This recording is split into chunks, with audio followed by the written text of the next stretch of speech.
Hello friends, welcome to SD education. आज का topic है उपसर्ग। तो हम उपसर्ग के बारे में पढ़ रहे थे कि उपसर्ग क्या है, उपसर्ग का शाब्दिक अर्थ क्या होता है और उपसर्ग किन किन शब्दों से मिलकर बना होता है और उपसर्ग के भेद कितने हैं। तो चलिए हम शुरू करते हैं। उपसर्ग उपसर्ग दो शब्दों से मिलकर बना होता है, उप और सर्ग। उप का अर्थ होता है समीप या पास में और सर्ग का अर्थ होता है रचना करना या सृष्टि करना, अर्थात शब्दों के पास पास आकर या शब्दों के आपस में पास पास मिलने से जिस शब्द की रचना की जाती है या जिस नवीन शब्द की रचना की जाती है उसे उपसर्ग कहते हैं। किसी शब्द के समीप आकर नया शब्द बनाना ही उपसर्ग कहलाता, अर्थात वे शब्दांश जो मूल शब्द के प्रारंभ में जुड़कर उनके अर्थ में परिवर्तन ला देते हैं उन्हें उपसर्ग कहते हैं। अर्थात हम कह सकते हैं कि उपसर्ग वे शब्द होते हैं जो किसी शब्द के प्रारंभ में जुड़कर उसमें एक नया परिवर्तन ला देते हैं, उसे ही हम उपसर्ग कहते हैं। जैसे पराजय, पराजय शब्द बना हुआ है तो जय में परा एक उपसर्ग है और जय में परा जुड़ जाने से तो पराजय बन जाता है। और इसी तरह से अत्यधिक, तो अत्यधिक में जुड़ जाने से अत्यधिक शब्द बन जाता है और प्रहार शब्द में प्रा उपसर्ग जुड़ जाने से प्रहार बन जाता है। और परिवार में ये परिवार शब्द है, जैसे वार शब्द में परि उपसर्ग जुड़ जाने से परिवार बन जाता है। तो नेक्स्ट है उपसर्ग के भेद। तो उपसर्ग के 5 भेद होते हैं। संस्कृत के उपसर्ग, हिंदी के उपसर्ग, उर्दू के उपसर्ग, अंग्रेजी के उपसर्ग और संस्कृत के अव्यय। तो संस्कृत के उपसर्गों के बारे में हमने पिछली वीडियो में विस्तृत अध्ययन किया हुआ है। संस्कृत के उपसर्ग 22 होते हैं, हिंदी के उपसर्ग 10 होते हैं और उर्दू के उपसर्ग 19 होते हैं। तो हमने पिछली वीडियो में हिंदी के 10 उपसर्गों के बारे में विस्तृत अध्ययन किया हुआ था। तो हम देखते हैं कि हिंदी के उपसर्ग कौन कौन से हैं। आ और अन, अध, उन, औ, का और कुछ, सा और सु, दो, नी, भर और बिन, ये हिंदी के 10 उपसर्ग माने गए हैं। फिर नेक्स्ट है उर्दू के उपसर्ग। तो उर्दू के उपसर्ग 19 होते हैं, जिसमें से बा, बद, बा, बे, कम, खुश, गैर, दर, हर, हम, ला, ना, सर, अल, ऐन, फिल, सर, विल और वर आदि उपसर्ग 19 उपसर्ग उर्दू के माने गए हैं। यानी उर्दू के 19 उपसर्गों को माना गया है जो इस प्रकार हैं। तब हम देखते हैं अंग्रेजी के उपसर्ग कौन कौन से होते हैं। तो अंग्रेजी के भी कुछ उपसर्ग होते हैं जो इस प्रकार है। जैसे सब, सब का अर्थ होता है नीचे या अधीन। तो सब उपसर्ग से बनने वाले शब्द हैं सब, जज, सब, इंस्पेक्टर,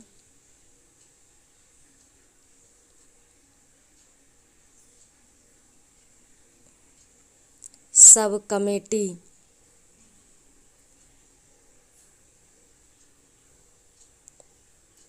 आदि शब्द अंग्रेजी के उपसर्ग यानी सब उपसर्ग जुड़ जाने से बनने वाले शब्द हैं। नेक्स्ट उपसर्ग है असिस्टेंट। तो असिस्टेंट उपसर्ग लग जाने से बनने वाले शब्द कौन कौन से होंगे। तो असिस्टेंट,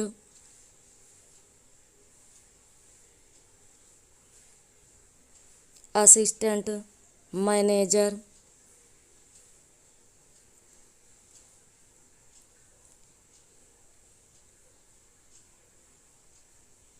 असिस्टेंट मैनेजर,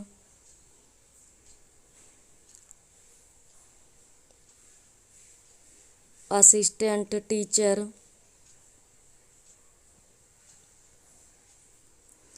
आदि शब्द असिस्टेंट प्रोफेसर लगने से बनते हैं।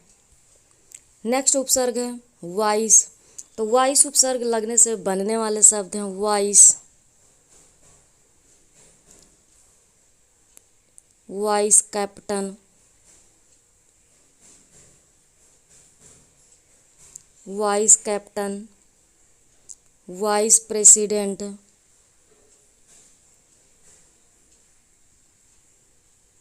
वाइस प्रेसिडेंट आदि शब्द वाइस उपसर्ग लगने से बनने वाले शब्द हैं। डिप्टी, डिप्टी उपसर्ग लगने से बनने वाले शब्द हैं डिप्टी कमिश्नर, डिप्टी कमिश्नर,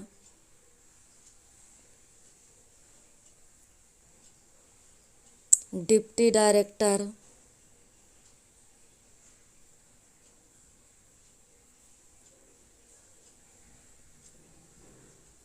आदि शब्द डिप्टी उपसर्ग लगने से बनते हैं।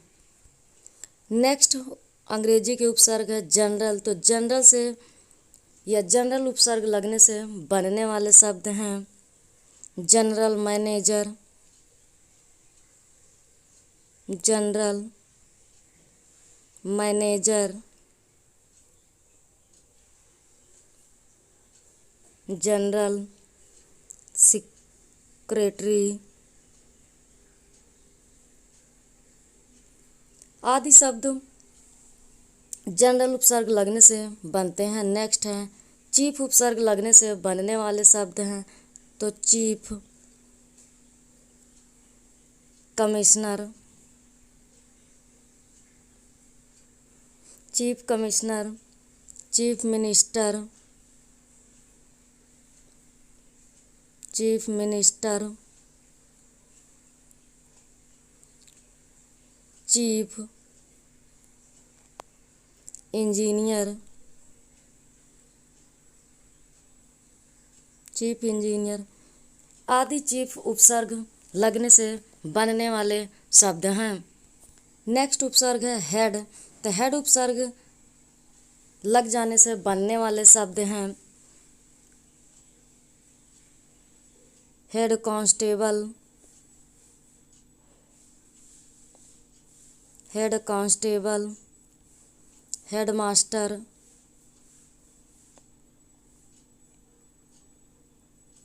हेड क्लर्क आदि सारे शब्द हेड उपसर्ग लगने से बनने वाले शब्द हैं। तो हमने अंग्रेजी के उपसर्गों के बारे में जाना। सब से लगने वाले सब उपसर्ग लग जाने से बनने वाले शब्द, असिस्टेंट उपसर्ग लग जाने से बनने वाले शब्द, वाइस, डिप्टी, जनरल और हेड उपसर्ग लग जाने से बनने वाले शब्द इस प्रकार हैं। अब हम नेक्स्ट देखेंगे संस्कृत के अव्यय के शब्द कौन कौन से हैं, अर्थात इन संस्कृत के उपसर्ग या अव्यय उपसर्ग या संस्कृत के अव्यय शब्द लग जाने से बनने वाले कुछ उपसर्ग हैं जो इस प्रकार हैं। जैसे अतः। तो अतः जुड़ जाने से लगने बनने वाले शब्द हैं अंतः, अंतःकरण, अंतःकरण, अंतः मन, अंतःपुर आदि सारे शब्द अंतः अव्यय शब्द लग जाने से बनने वाले शब्द हैं। दूसरा है अधः। अधः शब्द लग जाने से बनने वाले शब्द हैं अधः पतन,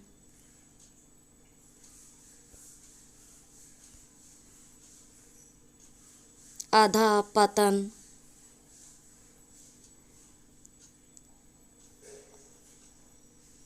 अधोगति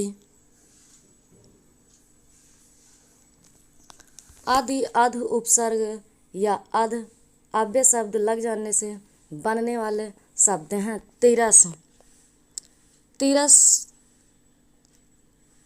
अव्यय लग जाने से बनने वाले शब्द हैं। तिरस्कार, तिरस्कार, तिरोहित, तिरोहित, तिरस्कृत आदि शब्द लग जाने से, तिरस शब्द लग जाने से बनने वाले शब्द हैं। नेक्स्ट है पुनर। तो पुनर शब्द जुड़ जाने से बनने वाले शब्द है पुनर्जन्म, पुनर्जन्म, पुनर्मिलन, पुनर्विचार आदि शब्द बनते हैं। चिर शब्द लग जाने से बनने वाले शब्द हैं चिरकाल, चिरकाल, चिरायु, चिरंजीवी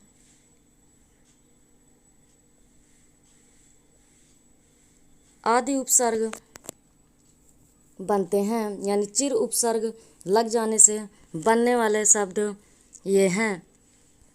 नेक्स्ट है पूरा उपसर्ग या पूरा अव्यय शब्द लग जाने से बनने वाले शब्द हैं पुरातन, पुरातत्व, पुराकाल आदि शब्द बनते हैं। पुरुष शब्द लग जाने से या पुरुष उपसर्ग लग जाने से बनने वाले शब्द हैं पुरस्कार, पुरस्कृत आदि शब्द बनते हैं। सह उपसर्ग लग जाने से बनने वाले शब्द हैं सहयोग,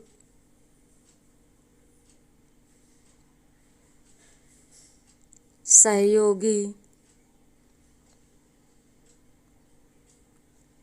सहपाठी,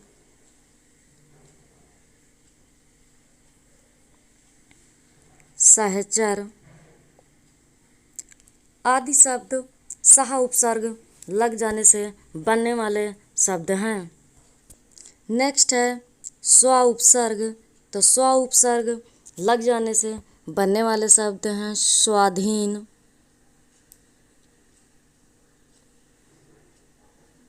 स्वतंत्र, स्वराज, स्वदेश आदि सारे शब्द स्व उपसर्ग लगकर बनने वाले शब्द हैं। सम उपसर्ग, सम उपसर्ग लगकर बनने वाले शब्द हैं समकोण,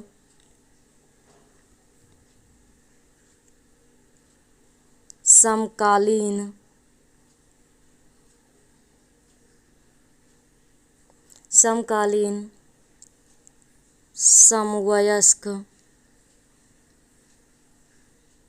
आदि शब्द सम उपसर्ग लगकर बनने वाले शब्द हैं। नेक्स्ट उपसर्ग है न उपसर्ग। न उपसर्ग लगकर बनने वाले शब्द हैं नकारात्मक,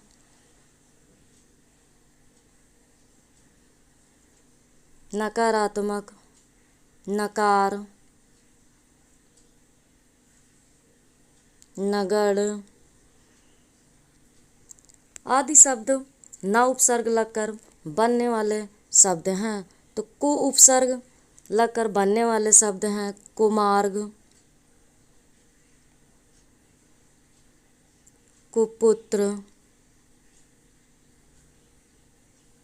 कुविचार, कुबुद्धि आदि शब्द कु उपसर्ग लगकर बनने वाले शब्द हैं। तो इस प्रकार हमने संस्कृत के अव्यय शब्दों के बारे में जाना। अतः, अध, तेरस, पुनर, चिर, पुरा, पुरस, सह, स्वा, सम, ना कुल उपसर्ग लगकर बनने वाले शब्द कौन कौन से थे और इसके बारे में हमने विस्तृत अध्ययन किया। और हमने अंग्रेजी के उपसर्गों के बारे में जाना कि अंग्रेजी के उपसर्ग कौन कौन से हैं और उनसे बनने वाले शब्द कौन से हैं। फिर इसके बाद संस्कृत के अव्यय के बारे में जाना कि संस्कृत के अव्यय कौन कौन से हैं और कौन कौन से शब्द, कौन कौन से ये शब्द मिलकर जैसे आता आध, तेरस, पुनर, चिर, पूरा, पुरस, शाह, स्वा, सम, ना कुल मिलकर बनने वाले शब्द कौन कौन से हैं। तो मिलते हैं हम नेक्स्ट वीडियो में। धन्यवाद।